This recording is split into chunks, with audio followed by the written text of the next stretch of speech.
Hello everybody, welcome back to Elden Ring. In this one, we're going to be grabbing probably one of the strongest Ashes of War in the game. This is the Bloodhound step.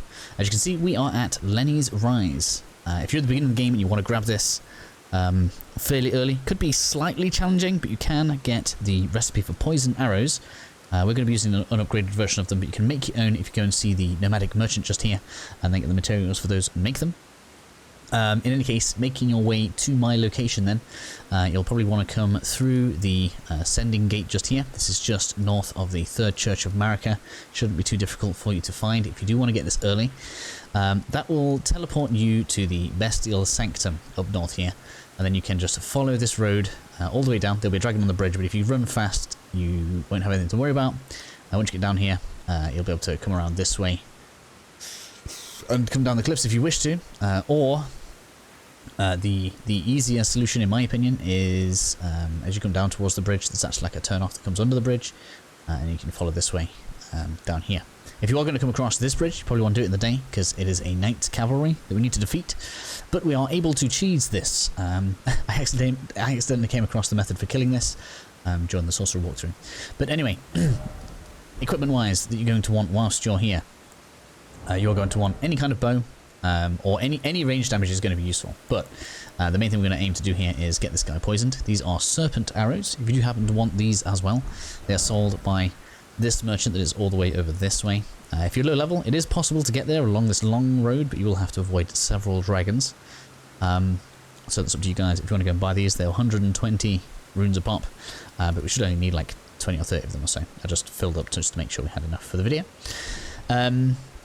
So with that said then, what we want to do is we're going to go ahead and run straight over here, and we just want to get up on this little tree here. We're going to come over here. I don't even care if it aggroes. We're just going to get up on the tree, drop off the horse. Come here, let me off. I suppose you could stay on the horse if you really want it. It doesn't really matter, but it's just easier to control yourself. Lock on, and then fire some, well, poisoned arrows. Excuse me, sir. Excuse me? Right, I'm going to wait till he comes back. Give me a second. Okay, so we've managed to hit him once. He's now all aggroed up. He's going to be all annoyed that he can't get up here. We just need him to stay still long enough for us to actually get some hits on him. Could be easier manually done. I don't know if you can poison him separate to his horse as well. But anyway, you guys should get the picture here. We're just going to poison this guy, and then once we've poisoned him, we'll switch to normal arrows to speed things up a little bit. It seems like they've made it a little bit more evasive. Maybe they've patched this slightly. There's another one.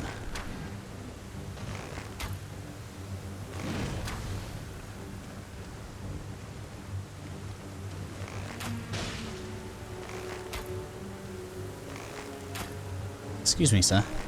It seems they have done something to stop him staying still so long. Oops. Anyways, I'll skip until he's poisoned, and then you guys can see what we're going to be doing. Okay then, so it took more arrows than I would like to admit, but you can see we have now got the poison proc on him. Now we could leave the poison there, and just let the poison do its job if you wish to, but I prefer now to switch to normal arrows so that we can speed this up a little bit. Once that's done then, we will have the Ash of War drop from him, which I'll skip to now.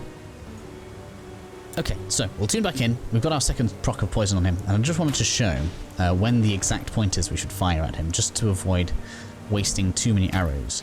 And just after he does his 180 turn, which you might have seen just there, is when you want to fire at him. If you fire him just as he stops, the tracking takes you off of it, which is not the most handy.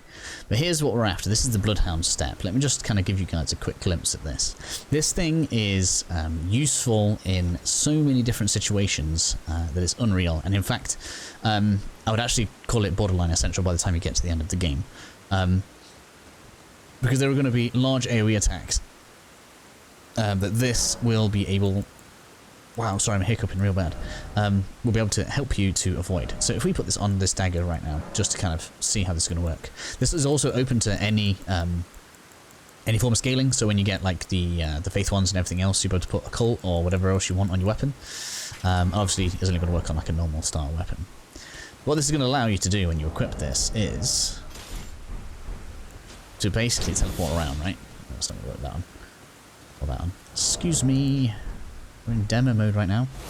And that evasion right there is, as you can see, much further than a roll, right? Let's say we start here where this patch of grass is. Whereas that is going to take us like there.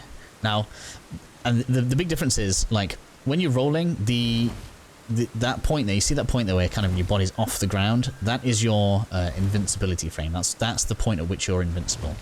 Whereas with the Bloodhound step, you're invincible for the entirety of the time that you're invisible, as well as like the skid at the end, until like the very end of it. So it has more invincibility frames, so there's less opportunity to damage you, and it goes further. So like if something's trying to hurt you, 2 of these and you're pretty much away from it. This is good for both casting and melee, and you can attack straight out of it as well as if it were a roll.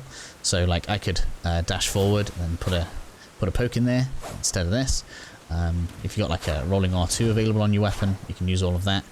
So really, really strong and handy Ash of War. I know it's probably not like the most damaging, and maybe when I say like, oh, it's the best Ash of War in the game, it's not like a big massive nuke that goes across all of the ground and annihilates a load of enemies, but this is one that will help you in a lot of situations. So I hope that was helpful for you guys, and I will see you all in the next video.